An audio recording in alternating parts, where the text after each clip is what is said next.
DPRC रे एक दिवसीय आमर जलवायु परिवर्तन उपर एक कर्मशाला अनुष्ठित होची। एथिरे आमर गोसाणी ब्लॉक एवं काशीनगर ब्लॉक रो एमबीके सीआरपी सहित समस्त पीआरआई मेंबर्स माने आछंती। ता सहित आमर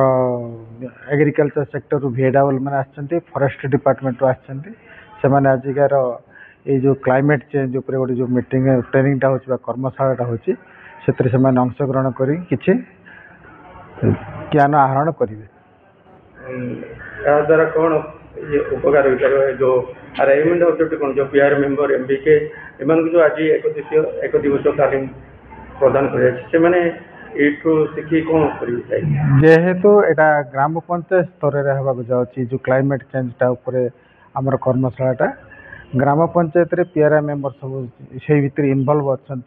तेणु से ग्राम पंचायत जमी आम जीपीडीपी कर क्लाइमेट चेंज उपरे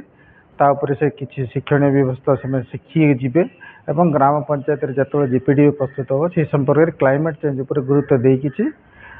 प्रोजेक्ट गुड़ाक प्रस्तुत करेंगे। जलवायु परिवर्तन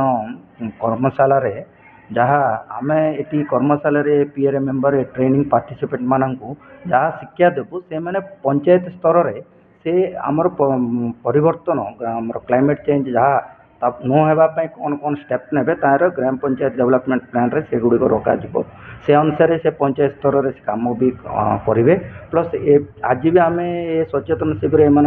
गोटे सचेतन करुचु ये क्लाइमेट चेंज होगा द्वारा कौन आम नष्ट होचु से वार्ता गुड़िक पंचायत लेवल रे प्रति स्तर रे से आम लोक मान भी सचेतन करके गच लगेबाटा आरंभ करके आमर पानी केमती बंचाइबा पानी नष्ट न करवा गच लगेबा ये ऊपर प्लानिंग करेंगे से ऊपर सचेतन भी लोक करने ये आमर ये एक दिनिया